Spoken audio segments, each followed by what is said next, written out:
8월 1일 월삭 기도회 그리고 앉은 자리 새벽 기도회를 시작합니다.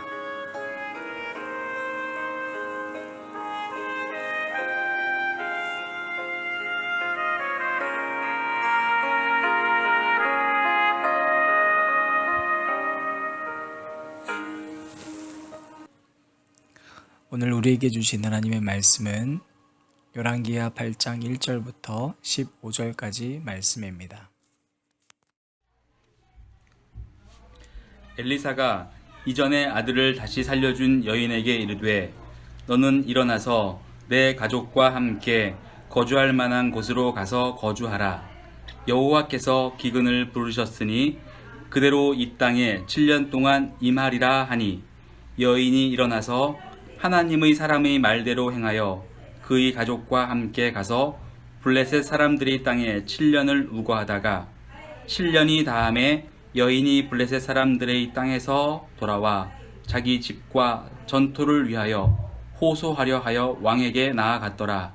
그때에 왕이 하나님의 사람의 사환 게하시와 서로 말하며 이르되 너는 엘리사가 행한 모든 큰 일을 내게 설명하라 하니 게하시가 곧 엘리사가 죽은 자를 다시 살린 일을 왕에게 이야기할 때에 그 다시 살린 아이의 어머니가 자기 집과 전토를 위하여 왕에게 호소하는지라. 게하시가 이르되 내 주 왕이여 이는 그 여인이요 저는 그의 아들이니 곧 엘리사가 다시 살린 자니이다 하니라. 왕이 그 여인에게 물으매 여인이 설명한지라. 왕이 그를 위하여 한 관리를 임명하여 이르되 이 여인에게 속한 모든 것과 이 땅에서 떠날 때부터 이제까지 그의 밭의 소출을 다 돌려주라 하였더라. 엘리사가 다메섹에 갔을 때에 아람 왕 베나닷이 병들었더니 왕에게 들리기를 이르되 하나님의 사람이 여기 이르렀나이다 하니 왕이 하사엘에게 이르되 너는 손에 예물을 가지고 가서 하나님의 사람을 맞이하고 내가 이 병에서 살아나겠는지 그를 통하여 여호와께 물으라. 하사엘이 그를 맞이하러 갈새 다메섹의 모든 좋은 물품으로 예물을 삼아 가지고 낙타 40마리에 싣고 나아가서 그의 앞에 서서 이르되 당신의 아들 아람 왕 베나닷이 나를 당신에게 보내 이르되 나의 이 병이 낫겠나이까 하더이다 하니 엘리사가 이르되 너는 가서 그에게 말하기를 왕이 반드시 나으리라 하라. 그러나 여호와께서 그가 반드시 죽으리라고 내게 알게 하셨느니라 하고 하나님의 사람이 그가 부끄러워하기까지 그의 얼굴을 쏘아보다가 우니 하사엘이 이르되 내 주여 어찌하여 우시나이까 하는지라. 대답하되 내가 이스라엘 자손에게 행할 모든 악이 내가 알미라. 내가 그들의 성에 불을 지르며 장정을 칼로 죽이며 어린 아이를 맺히며 아이 벤 부녀를 가르리라 하니 하사엘이 이르되 당신의 개같은 종이 무엇이기에 이런 큰일을 행하오리이까 하더라. 엘리사가 대답하되 여호와께서 내가 아람 왕이 될 것을 내게 알게 하셨느니라 하더라. 그가 엘리사를 떠나가서 그의 주인에게 나아가니 왕이 그에게 묻되 엘리사가 내게 무슨 말을 하더냐 하니 대답하되 그가 내게 이르기를 왕이 반드시 살아나시리이다 하더이다 하더라. 그 이튿날에 하사엘이 이불을 물에 적시어 왕의 얼굴에 덮음에 왕이 죽은지라. 그가 대신하여 왕이 되리나.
오늘 말씀 속에서는 수넴 여인의 이야기가 나옵니다.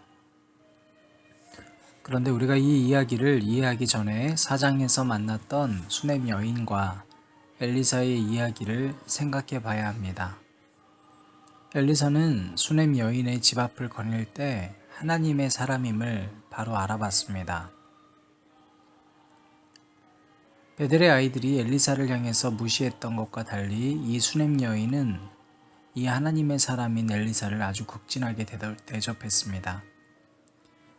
수넴 여인에게는 자녀가 없었는데 바로 그렇게 하나님의 사람을 알아본 엘리사를 알아본 수넴 여인에게 하나님께서는 그 가정에 아주 소중한 자녀를 선물로 줍니다. 그러나 선물로 주셨던 그 자녀가 느닷없이 머리가 아프다고 이야기하더니 사망하는 사건이 생겼습니다. 기가 막히고 황당하면서도 이해가 잘 되지 않는 이 이야기는 그러나 거기서 끝나는 것이 아니라 다시 한번 엘리사를 통해 자녀를 살리는 기쁨으로 회복이 되면서 그 수넴 여인의 이야기가 마칩니다.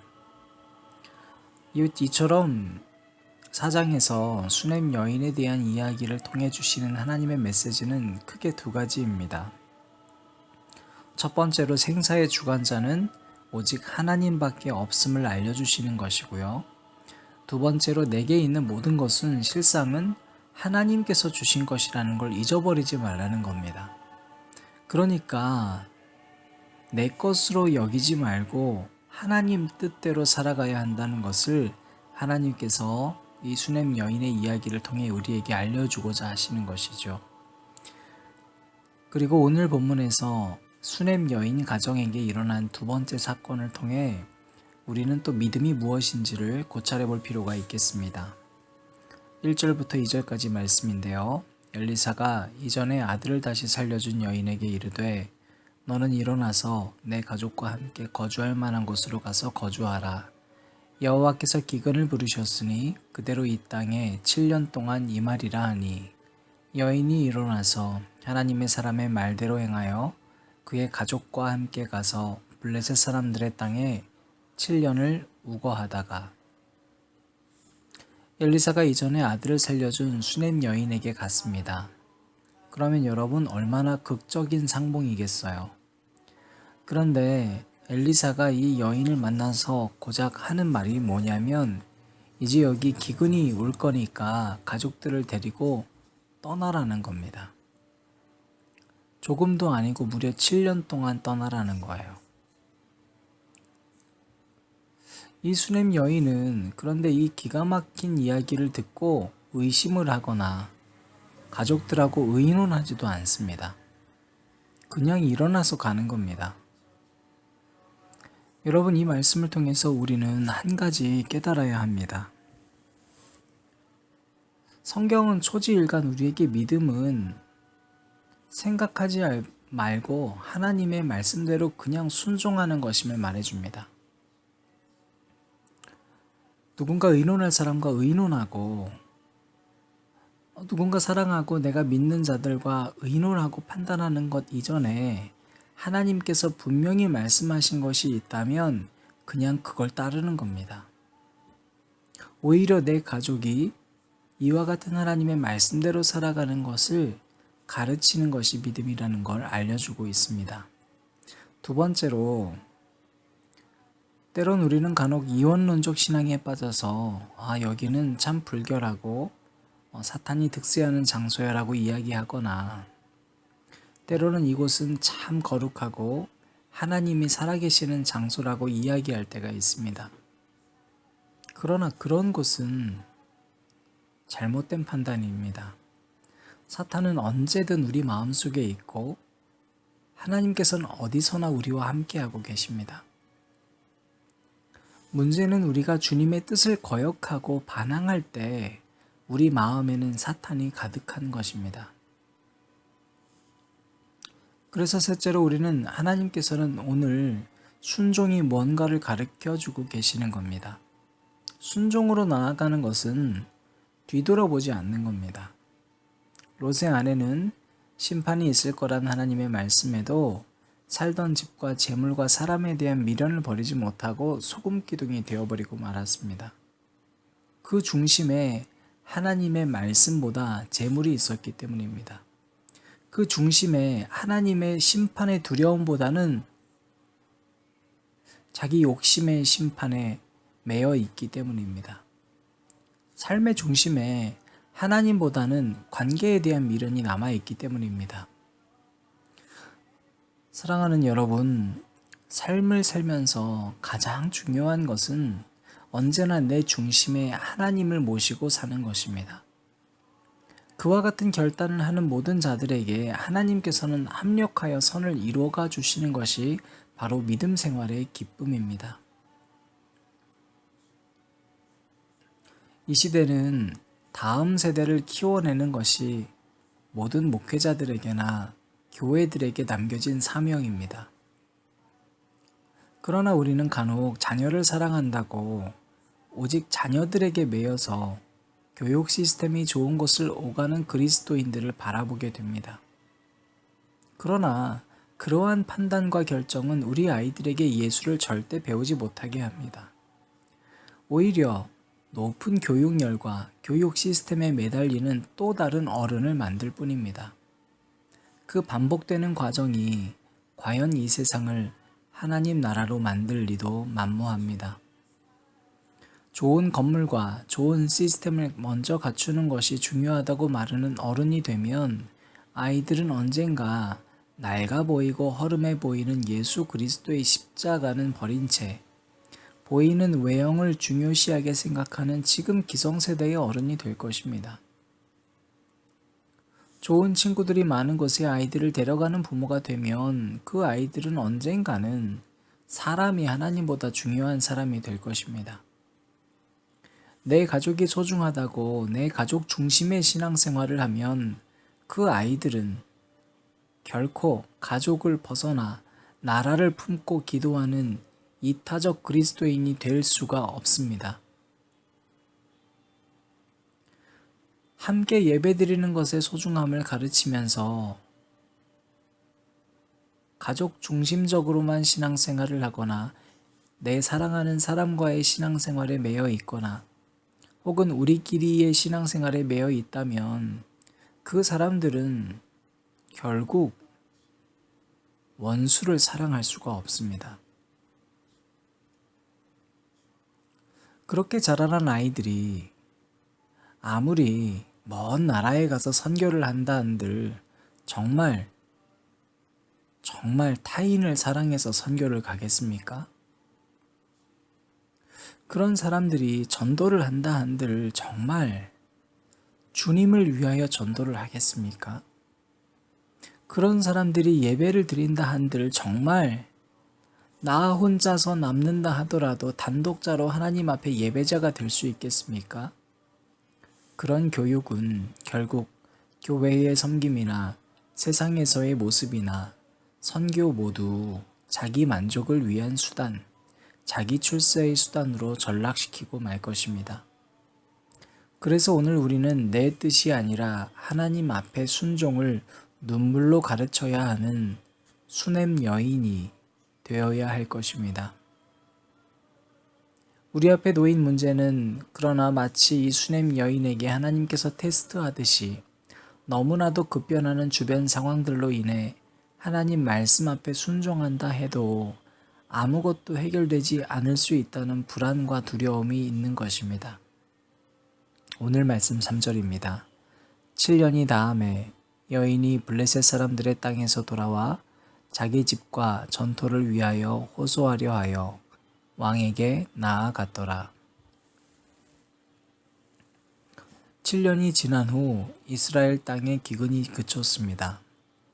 그리고 수냄 여인은 다시 살던 곳으로 돌아왔습니다. 7년 사이에 그곳에는 그러나 이미 다른 사람이 살고 있었고 농사를 짓고 있었습니다. 하나님 말씀대로 살았는데 누군가가 오히려 차지해버리고 만 것입니다. 여인은 왕에게 이 억울함을 주장하고 소유권을 되찾기 위해서 찾아갔습니다. 그리고 그 장소에서 놀랍게도 엘리사의 사환인 게하시가 엘리사가 행했던 일을 설명하고 있었습니다. 4절부터 6절까지입니다. 그때 왕이 하나님의 사람의 사환 게하시와 서로 말씀하여 가로되 너는 엘리사의 행한 모든 큰 일을 내게 고하라 하니 게하시가 곧 엘리사가 죽은 자를 다시 살린 일을 왕에게 이야기할 때에 그 다시 살린 아이의 어미가 자기 집과 전토를 위하여 왕에게 호소하는지라. 왕이 그 여인에게 물으매 여인이 설명한지라. 왕이 그를 위하여 한 관리를 임명하여 이르되 이 여인에게 속한 모든 것과 이 땅에서 떠날 때부터 이제까지 그의 밭의 소출을 다 돌려주라 하였더라.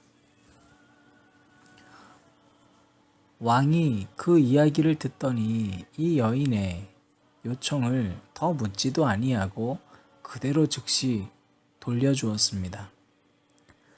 하나님의 말씀에 순종했던 그 여인에게 하나님께서는 보이지 않는 곳에서 엘리사의 사환과 왕이 만나게 하셨고 이미 모든 것을 준비하셨습니다. 이 여인이 돌려받게 되는 땅은 이제는 빈궁한 땅이 아니라 이미 관리가 잘 되고 있는 밭과 그 소출이었습니다. 월삭기도회 그리고 앉은자리 기도에 참여하고 있는 여러분, 우리에게 필요한 것은 그러므로 무엇이겠습니까? 믿음에는 보이지 않는다고 해서 믿지 않는 것이 아니라 어떤 상황이든 절대적인 순종이 필요한 것입니다. 그리고 그 순종은 뒤돌아보지 않는 것입니다. 수넴 여인을 통하여 내 상황이 아무리 급변하고 좌충우돌하고 앞뒤를 알 수 없는 상황이라 할지라도 그때 그러므로 우리는 우리의 시선을 하나님께 고정시킬 수 있어야 합니다. 그 순종의 삶을 살기 위해 우리가 오늘 마지막으로 점검해야 할 두 가지가 있습니다. 첫 번째로 우리 모두는 오늘 수넴 여인처럼 하나님의 때를 기다려야 합니다. 하나님의 때는 내가 돌아설 때 오는 것이 아니라 말씀 앞에 순종하며 나아갈 때 만나게 됩니다. 그러므로 우리는 어제의 엘리사처럼 늘 변함없이 평안함으로 그 자리에서 기다릴 때, 또 아무리 상황이 좋지 않다 할지라도 하나님의 그때는 내일이 될 수도 있고 7년 뒤가 될 수도 있지만 반드시 올 것을 믿으시기를 축원합니다. 왜냐하면 하나님은 우리가 순종하는 바로 그때 일하고 계시기 때문입니다. 두 번째로 오늘 말씀 속에서 우리는 하나님의 일하시는 방법을 주목해야 합니다. 여러분이 당하고 있는 고난을 한번 생각해 보십시다. 우리 모두의 인생의 역사 가운데에는 고난의 이야기는 반드시 있었지만 돌이켜보니 그 고난을 그냥 주신 것이 결코 아닙니다. 그 고난을 통해서 하나님은 우리의 응답을 보고자 하셨습니다. 그 응답이 무엇이냐에 따라서 하나님의 성취하심을 볼 수 있느냐 없느냐는 결정되고 내가 복받는 인생이 될 것이냐 아니냐는 내일이 될 수도 있고 7년 뒤가 될 수도 있지만 바로 오늘 내가 어떻게 살아가고 있느냐에 따라서 결정되고 있습니다. 그리고 내 오늘 믿음의 행보는 결코 나로 끝나는 것이 아니요 우리 자녀들에게까지 이어지게 될 것입니다. 사랑하는 앉은자리 기도회 그리고 월삭 기도회 참여하고 계신 여러분, 하나님의 때를 기다리며 오늘도 말씀으로 뒤돌아보지 않고 순종하며 나아가시기를 축원합니다. 하나님은 바로 그때 일하고 계시기 때문입니다.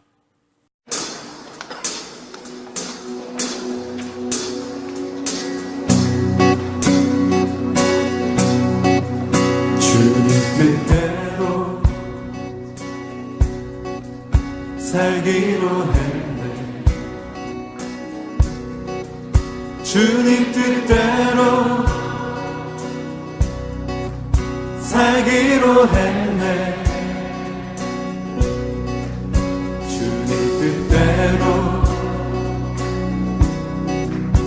알기로 했네. 뒤돌아서지 않겠네. 이 세상 사람 날 몰라줘. 이 세상 사람 날 몰라줘도 이 세상 사람 날 몰라줘도 뒤돌아서지 않겠네. 뒤돌아서지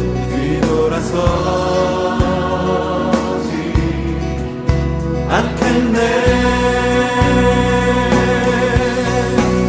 어떠한 시련이 와도 수많은 유혹 속에도 진실하신 주님 약속 난 붙들리라.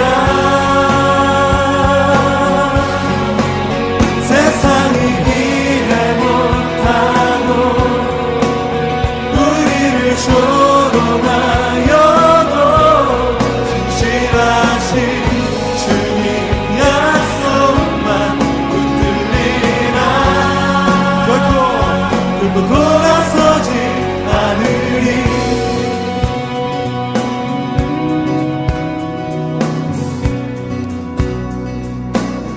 세상 등지고